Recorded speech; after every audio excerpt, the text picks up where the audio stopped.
convoqué Farba policier bi ci mbedd mi procureur ku muntu doon amul bu ko neexee nag ci coobareem erreur am ñu convoqué mu dem mais dama ne Latyr bés bu ñu ko convoqué woon doo dégg fenn ñu ne la ci débat bi li muy rëy yépp amul fenn foo dégg ne waruñu ko woon convoqué boo xoolee toute la procédure a été votée à l'unanimité toute la procédure a été votée à l'unanimité c'est la première fois de l'histoire du pays.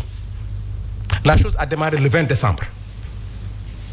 L'Assemblée a été saisie le 10. Bataille.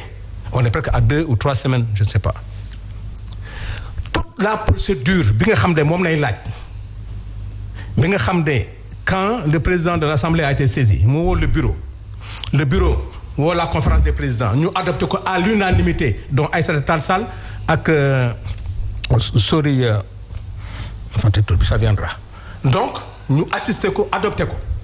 La seule fois où l'opposition a boudé à sortir de la salle, c'est la dernière réunion où il fallait entendre Farba. Donc, amul fenn fu la moo tax rupture bi am na xam nga lu ma ci naka waa loi yi fi nañ ko fekk mais ça n'a jamais été appliqué. La CENTI Macky Sall moo ko fi def le rapport là yàgg na fi jamais j'accepte ce que Karim dit pour la rupture li ñu doon xeex man ak yow ak keneen ak ñëpp mooy justice mosu am ci réew mi bi Macky Sall nekkee ci pouvoir ba léegi muy OFNAC muy CENTIF ak ku munti doon personne n'a jamais été ko pour la première fois de l'histoire du Sénégal débat bi am. débat ban débat nga wax ni. xaaral rek débat sur la levée de l'immunité parlementaire. Ousmane Ngom. mais l'immunité parlementaire le procureur de Aliou Ndao bi mu leen convoqué le rapport tey ku dem bibliothèque ba tu vois tous les rapports. fast track la ñu woo leen lever seen immunité parlementaire y a pas eu de débat au Sénégal affaire bu gaaw Khalifa Sall bi muy nekk prison nekk député ñu fal ko il devait assister à la plénière pour la mise en place ñu bañ bi ñuy lever une parlementaire amul coow amul débat tey yàlla may nañu pendant 2 semaines ñëpp am nañu temps même Aïssata Tall quand elle a demandé à l'Assemblée nationale la convocation qui devait avoir dans les 24 heures mu ne may leen ma 48 heures pour ñu mun a assemblée ko may leen la 48 heures pour nga examiner loolu yëpp axoon na ko accepté nañu ko ñu may ko le temps nécessaire pour ñu étudier quand même dossier bi. Donc aujourd'hui les Sénégalais pour la seule fois ñu war a def à l'unanimité pour une solution nationale ñu war a xam qu'est-ce qui s'est passé parce que le problème qu'il y a eu aujourd'hui foofu rek na am coow sur waa takku wàllu takku ñoom APR nee nañu ils ne sont pas d'accord parce qu'ils n'ont pas le fond de dossier. La CENTIF dafa clair le procureur kan sant ko mu enquêter le procureur n'enquête pas la CENTIF bu defee ay rapport am avec des éléments de soupçon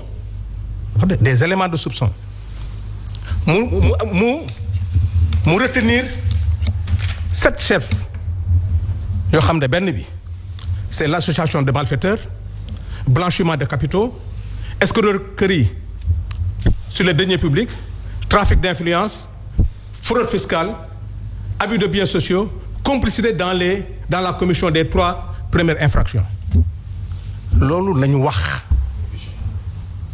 ci rapport CENTIF bi rapport CENTIF la loi dafa ne bu CENTIF defee rapport am ba pare da koy jébbal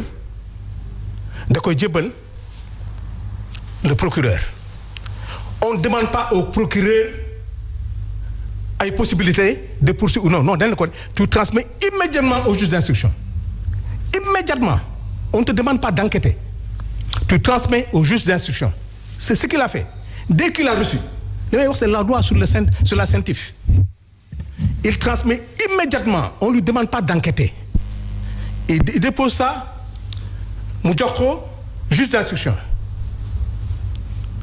20 décembre des choses comme ça le juge d'instruction a saisi le parquet mu war a transmettre maintenant au ministère de la justice ñoom ñëpp courroie de transmission rek sant ñu kenn nga étudier sant ñu kenn nga commentaire tu transmets à l'Assemblée parce que ñi mu quand on parle de complicité quand on parle de blanchiment c'est-à-dire que quand on parle de complicité mooy xëy na am na ñeneen donc pour enquête bi mun a am na ci koo xam ne nag député la te kooku kenn mënu ko déglu tant que livré wuñu parlement bu doon beneen sénégalais comme dans beaucoup de rapports yi nga xam ne ñu ngi jàll affaire bi dina am te kenn du ko yëg dès c'est un représentant du peuple tu ne peux pas lever l'immunité parlementaire d'un député qui est politique sans que l'Assemblée nationale soit informée et quand l'Assemblée nationale est informée yéen la presse ñun ñëpp yëg nañu ne mais loolu kenn mënu ko nëbb parce que si l'Assemblée est convoquée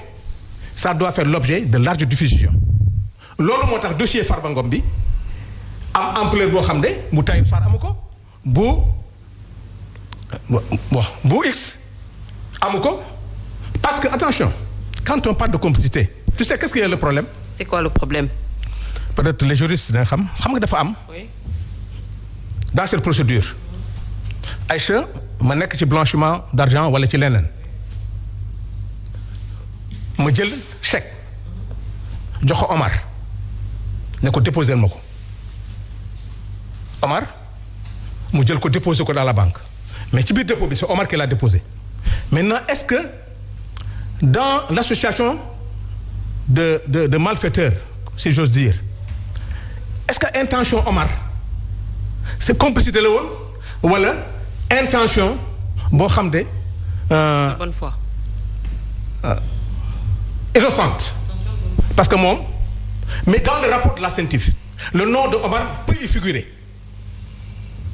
mais li mu ci figurer il n'est pas dans l'association des malfaiteurs parce que il a posé un acte bu ñu ko yónni mu yóbbu chèque bi mais banque bi ki indi chèque bi Omar la tudd. Pour dire quoi? Qu'est-ce que vous voulez démontrer? Je veux dire que pourquoi le rapport de la CENTIF duñ ko publier tey Assemblée nationale mosuñu ñoo ko joxe rapport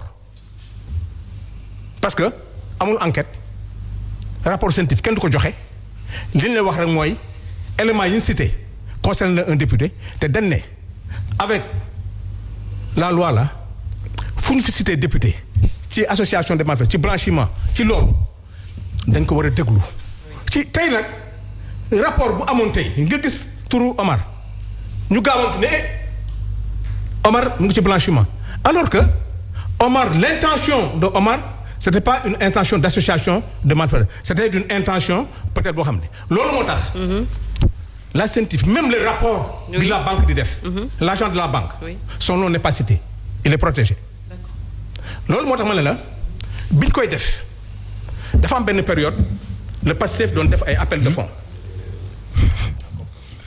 di def man li may wax nag ay texte la ay loi la parce que quand la CENTIF a énuméré les 7 chefs daf ko adjoindre avec l'article 679 du code général des impôts parce que on a parlé de fraude fiscale daf ko adjoindre avec les articles 9 et 187 de la loi. Alors, oui.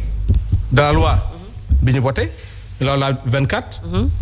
daf ko adjoindre avec l'article 45 153 160 161 du code pénal daf ko adjoindre avec l'article 891 sur les actes uniformes sur les sociétés commerciales bu Assemblée nationale jotee loolu yëpp ak les 7 chefs ñu ne di kat jar na ñoo voté loi bi ñun ñoo ko voté te les articles qu'on a précités c'est conforme maintenant le débat c'est quoi? Oui.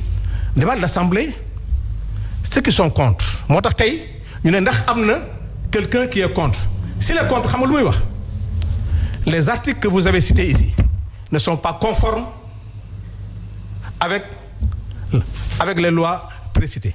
Le débat va être maintenant sur les articles mais pas sur les faits parce que sur les faits l'Assemblée amul benn pouvoir parce que nous ne sommes pas assermentés. D'accord. Un député n'est pas assermenté, il ne peut pas juger, il ne peut pas qualifier, il ne peut pas poursuivre. Li mun def rek mooy ñun loi bi ñu voté ñun ñoo ko voté Macky Sall indi ñu ko est-ce que CENTIF rapport bi mu jox c'est conforme par rapport à la loi. C'est conforme à la loi loolu moo tax quand Aïssata a demandé le rapport on lui a dit que Aïssata tu as bien lu que dans le rapport on t'a mis confidentiel. Mais jamais tu n'as pas lu ce que la CENTIF a écrit. C'est clair. Ce que la CENTIF a écrit maintenant. Oui. affaire bi jeex na xam mooy lan Farba Ngom dina dem devant le pôle financier bu dee comme ni nga ko waxee juge c'est le juge ou bien c'est le parquet ñu déglu ko ñu ne ko lii yëpp nangam yow la. Il aura le moyen maintenant il a le dossier avec ses avocats qui ont les compétences pour wax ni du dëgg wala bu keroog Sénégal yi nag foofu la ñu war a nag léegi teylu mais toog fii non je dis que moi je suis désolé quand les gens qui ont toujours combattu depuis les assises nationales la transparence les actes viennent d'être posés Farba Ngom n'est pas le premier acte. D'accord. Combien de personnes bi ñu toogee fii ba léegi ils sont entre la gendarmerie di wax ñu convoqué ay nit seul le cas de Farba moo fi indi ay toole combien de personnes on a arrêté ces temps-ci. Alors maintenant je pense que il doit y avoir une unité nationale pour que la lumière soit faite que le droit soit dit. Mais les gens ont toujours été d'accord pour que loolu am sauf que dañoo yàgg aussi artu pour que mu bañ a nekk des faits exclusivement politiques. Je suis entièrement d'accord moo tax li ñu fi posé nii. Oui. moo su fee am mu ngi fi door a am. Ah encore. Je dis que quelqu'un me dise de Khalifa Sall à Ousmane Ngom à keneen ak keneen fan nañu gis assemblée nationale ñuy lever immunité parlementaire procédure bi def nii ñëpp ça a été fait et deuxièmement mais de grâce les Sénégalais bu ñu may prétexte un sànnu jonn parce que je suis député je suis un citoyen sénégalais. Oui. On parle de moi des deniers publics si c'était pas un homme politique ku ñu géré wul dara ça c'est pas la réduction des comptes.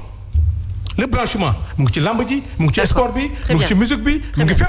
Très bien. Est-ce que vous savez que ne. Alors. Que y a un rapport boo xam ne. Ça rapidement. ci affaire Bartra yi